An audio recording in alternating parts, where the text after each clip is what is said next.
Gordon is big and blue and the fastest engine on all of Sodor.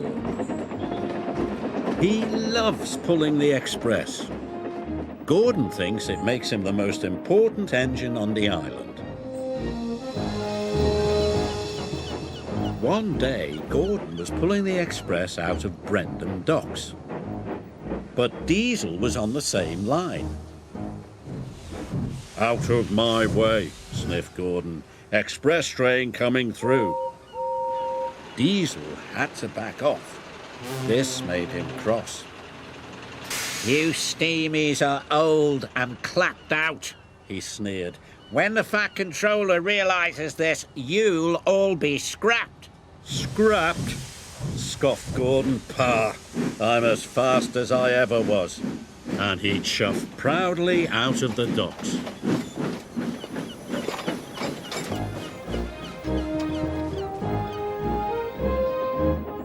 Gordon was speeding through the beautiful countryside. He was having a wonderful day. But then he heard a horrible squeaking noise. Gordon was upset.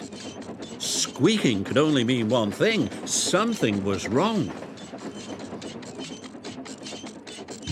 What if Diesel's right? He thought. What if the Fat Controller scraps me?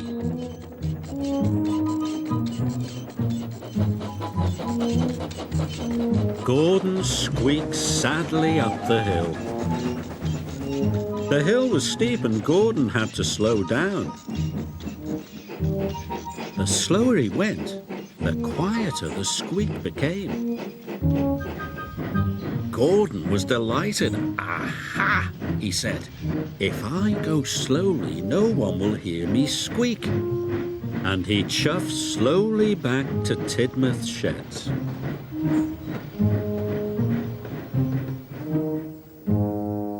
That evening, the Fat Controller came to see Gordon.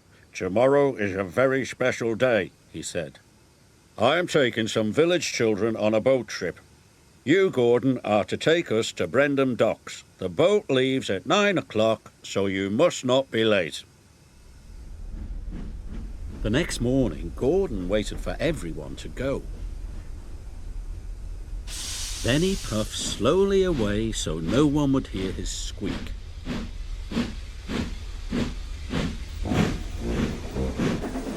Once out of the sheds, he started to pick up speed. His pistons pumped and his wheels spun, and he began to squeak again. "Oh my," said Gordon.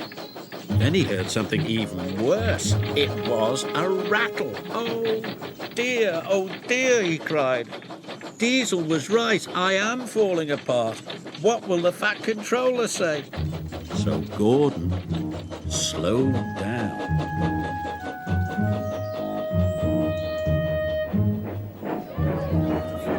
Gordon crawled slowly into the station to collect the children. Gordon's boiler sank. If he went slowly, the children would miss their boat trip. But if he went quickly, the Fat Controller would hear his squeak and his rattle. He'd know Gordon was wearing out and send him to the scrapyard.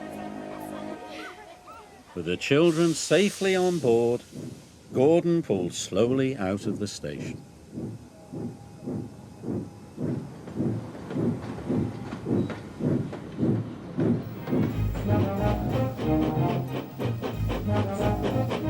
Gordon chuffed slowly through the countryside. He thought things were going well. But the Fat Controller was very cross. He spoke sternly to Gordon. "What are you playing at, Gordon?" he boomed. "You must go quickly or the children will miss the boat, and that will never do."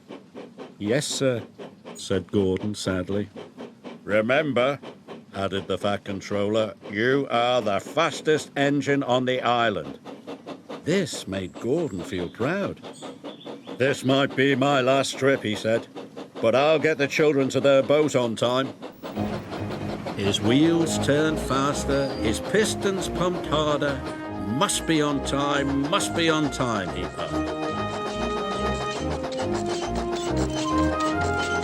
Soon he began to squeak, and rattle too. Then he heard another noise. A knocking noise. But Gordon didn't care. If this was his last trip, he was going to go as fast as he possibly could. Gordon squeaked and rattled and knocked all the way to Brendan Docks. Salty and Henry were surprised. They had never heard an engine make such awful noises. Sounds like another steamy ready for the scrapyard, sneered Diesel. But Gordon didn't care about Diesel. He had made good time and the children would catch their boat. I made it, he cried proudly. Thank you, Gordon, shouted the children happily. I knew you could do it, said the Fat Controller, but why haven't you been to the repair yard? The repair yard? Gasped Gordon. You have been making lots of noises, said the Fat Controller. You need to have your engine looked at. So you're not going to scrap me? Asked Gordon. Scrap Gordon, boomed the Fat Controller. The fastest engine on Sodor. Who would pull the express? Gordon beamed with pride. Gordon spent the next day having his pistons polished, his axles greased, and his wheels well and truly oiled. At last, he didn't make any more funny noises. Gordon was as good as new, and he felt even better. Special thanks to my Patreon supporter, Red and Blue Panier 45. And I give an extra special thanks to a patron of mine who has chosen to remain anonymous. If you'd like to learn how to get your name at the end of every new video that I upload, please consider supporting me on Patreon. I've linked it on my YouTube channel's banner.